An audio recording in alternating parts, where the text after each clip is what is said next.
নমস্কার, সবাইকে এফটিআর একাডেমিতে স্বাগত।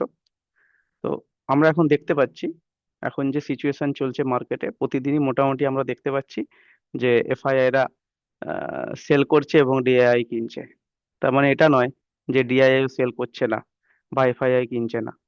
হ্যাঁ, এবার পার্সেন্টেজের একটা ব্যাপার থাকে। তাহলে ডিআইআই নিয়ে আজকে আমরা আলোচনা করব যে ডিআইআই যে মাল কিনছে, কিন্তু ডিআইআই তো মাল বিক্রিও করছে। আচ্ছা, সে বিক্রি কি কি করছে বা কোথায় কোথায় কোন কোন সেক্টরে ডিআইআই স্টক সেল করছে বা তার কেনা মাল বা প্রোডাক্ট বিক্রি করছে, সেটা আমরা পরে আসবো।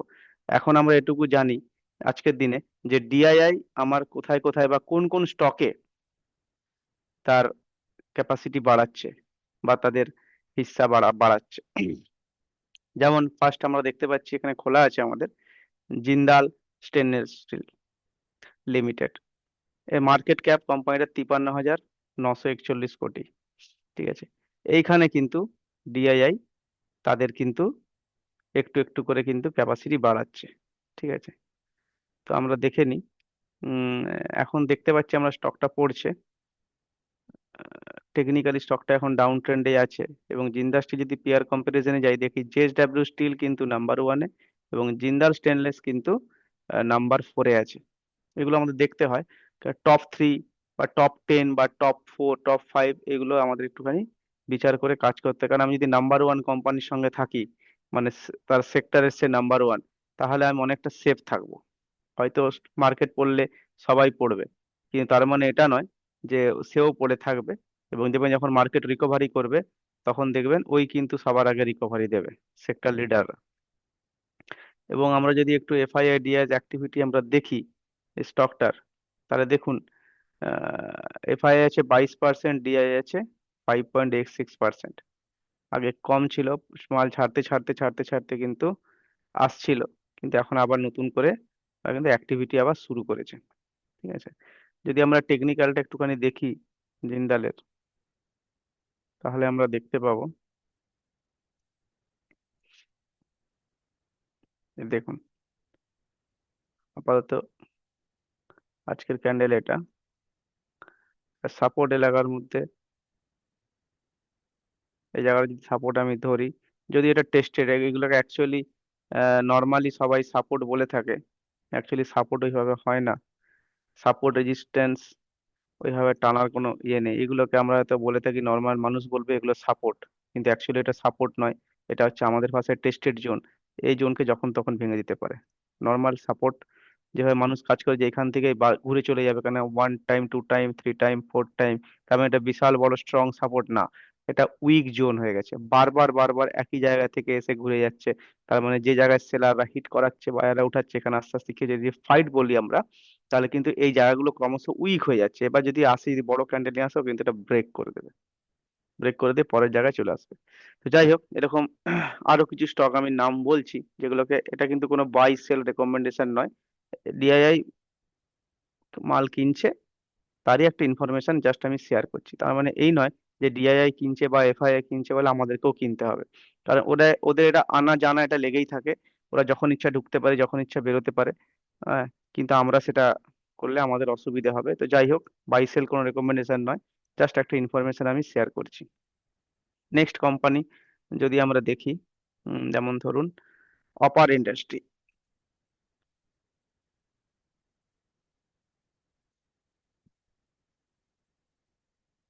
এই কোম্পানিটারও মার্কেট ক্যাপ কিন্তু 37,953 কোটি টাকা, এবং এখন দেখতেই পাচ্ছেন ডাউনে আছে।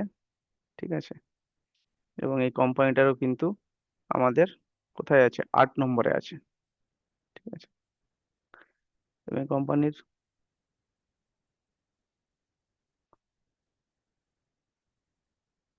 ইলেকট্রিফিকেশনের উপরে এই কোম্পানিটা কাজ করে, ম্যানুফ্যাকচারিং, পাওয়ার ট্রান্সমিশন, কেবিলস, এসবের উপরে কোম্পানি কিন্তু কাজ করে। এবং এতে আমার এফআইআইডিএস অ্যাক্টিভিটি যদি আমি একটু নিচের দিকে চলে যাই, আমি দেখতে পাবো, দেখুন এখানে প্রোমোটার হোল্ডিং 57%, এফআইআই 10, ডিআইআই 20 এবং পাবলিক 10%। ঠিক আছে, তাহলে যেসব সেক্টরে ভাববেন যে 20% বা 40%-এর নিচে বা 30%-এর নিচে ওপরে পাবলিকের হোল্ডিং আছে, সেই কোম্পানিগুলোকে আমরা একটু অ্যাভয়েডই করি। যেখানে পাবলিক যত কম থাকবে, তত সেই কোম্পানিগুলো কিন্তু ভালো, মানে যেখানে পিডিএফ পিডিএফ মানে হচ্ছে প্রোমোটার, এফআইআই অ্যান্ড ডিআইএস এর হোল্ডিং যেখানে বেশি থাকবে সেই কোম্পানিগুলোকে কিন্তু আমরা একটু বেশি করে ফোকাসের মধ্যে আনবো। এবং যেখানে পাবলিকের হোল্ডিং বেশি থাকবে সেই কোম্পানিগুলো থেকে কিন্তু আমরা একটু দূরেই থাকবো। ঠিক আছে।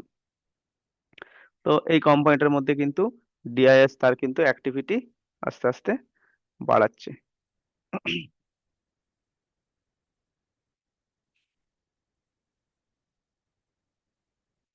দেখুন, এই কোম্পানিটা কিন্তু এখন টেকনিক্যালি এই কন্ডিশন হয়ে আছে এবং খুব একটা ভালো জায়গা থেকেই কিন্তু আবার রিভার্স করে যাচ্ছে।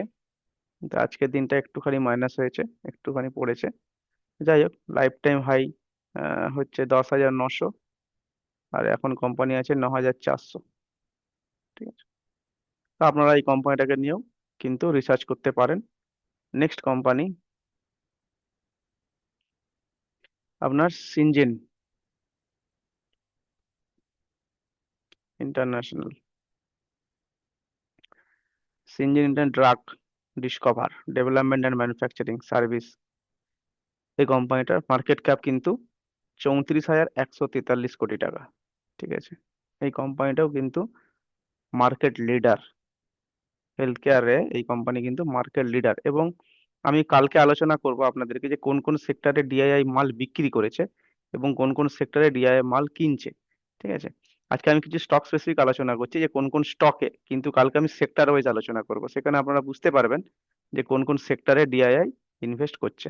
এখানে পিডিএফ এর যেটা হোল্ডিং দেখতে পাচ্ছি 54%, এফআইআই 20% এবং ডিআইআই 17%, এবং পাবলিক আছে মাত্র 6%। তাহলে পাবলিকে দেখছি 10%-এর নিচে হোল্ডিং, তাহলে কোম্পানিটাকে আমরা আমাদের ওয়াচের মধ্যে রাখতে পারি। আমি আর টেকনিক্যালে যাচ্ছি না, আমি পরপর খালি কোম্পানিগুলোর নাম আপনাদেরকে দেখিয়ে যাচ্ছি। নেক্সট হচ্ছে ব্লু স্টার।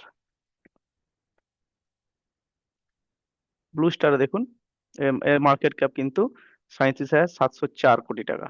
ঠিক আছে। ব্লু স্টার নিয়ে আপনাদের কারো কিছু বলার মনে হয় দরকার নেই, আমরা সোজা চলে যাচ্ছি। ব্লু স্টার কিন্তু সেকেন্ডে আছে, ফার্স্টে আছে ভোল্টাস, ব্লু স্টার আছে সেকেন্ডে। এবং এখানে আমাদের যেটা আগের যে হোল্ডিং গুলো আর কি, সেগুলো দেখাচ্ছি। যে পিডিএফ এর হোল্ডিং কি ছিল, 36% প্রোমোটার, 18% এফআইআই এবং 22% কিন্তু ডিআইআই, এবং 22% পাবলিকও আছে। ঠিক আছে। তো এই কোম্পানিতে কিন্তু ডিআইআই তার পজিশন কিন্তু বিল্ড আপ করছে। নেক্সট হচ্ছে হিতাচি।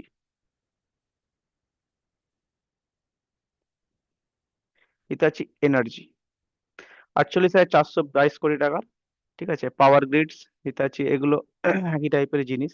পাওয়ার জেনারেশন, এনার্জি প্রোডাকশন, এইসব কোম্পানি, এইসব কাজগুলো এইসব কোম্পানির। তো এর কিন্তু ডিআই কিন্তু এখানে কিন্তু অ্যাক্টিভিটি তারা বাড়াচ্ছে। হিতাচি আছে 8 নম্বরে। ঠিক আছে।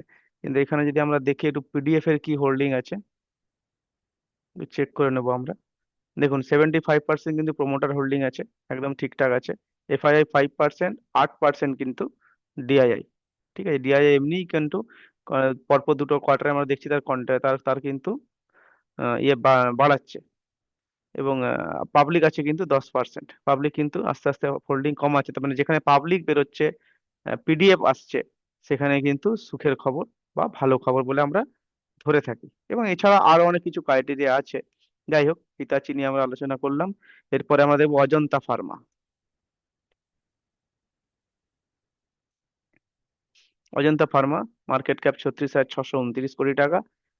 ফার্মা সেক্টরের শেয়ার দেখে নিন কত নম্বরে আছে। দেখুন, ফার্স্টে আছে টরেন্ট ফার্মা, সেকেন্ড আছে অজন্তা ফার্মা, মানে নাম্বার টু তে আছে। নাম্বার টু মানে আমাদের কাছে একটা ভালো অপরচুনিটি যে আমরা সেক্টর লিডার বা তার পরের বা টপ থ্রির মধ্যে আমরা কোম্পানিটাকে দেখতে পাচ্ছি। এবং এখানে সরাসরি আমরা যদি পিডিএফ এর হোল্ডিং দেখতে চাই, তাহলে প্রোমোটার 66, এফআইআই 9%, ডিআই কিন্তু 17%, পাবলিকের কিন্তু মাত্র 7% বা 7.5% কিন্তু হোল্ডিং আছে।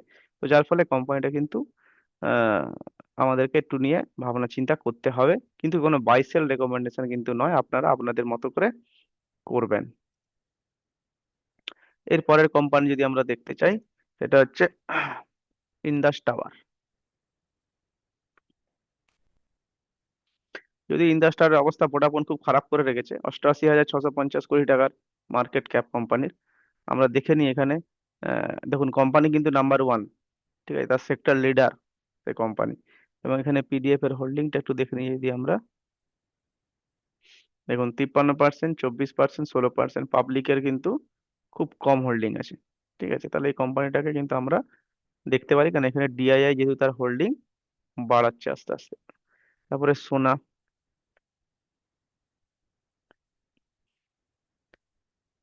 একে দেখতে পারেন। হ্যাঁ, এই যে কি কোম্পানি, না ম্যানুফ্যাকচারিং অ্যান্ড সাপ্লাইং অটোমোটিভ, মানে অটো সেক্টরের যে পার্টস, স্পার্স পার্টস এসবের ব্যবসা এই কোম্পানিটার আছে।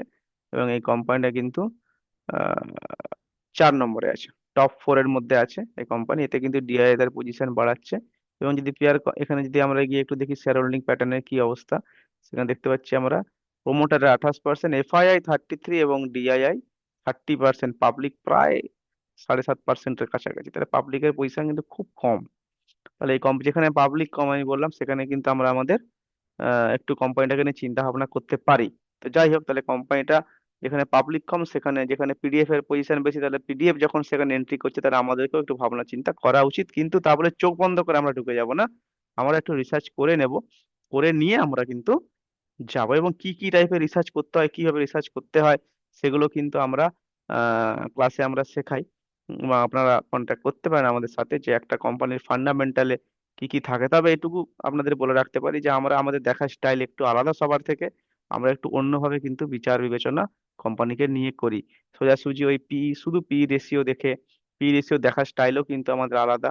বা আরও সি, আরও এগুলো কিভাবে কাজে লাগাবো, বা এছাড়া একটা কোম্পানির কি কি দেখতে হয়, সেগুলো নিয়ে কিন্তু আমরা ক্লাসে আলোচনা করি। আস্তে আস্তে আমি অল্প অল্প করে ভিডিওতে আপনাদের সঙ্গে চর্চা সেগুলো নিয়ে করব। তো যাই হোক, নেক্সট কোম্পানিতে আমরা চলে যাই, ফেডারেল ব্যাংক।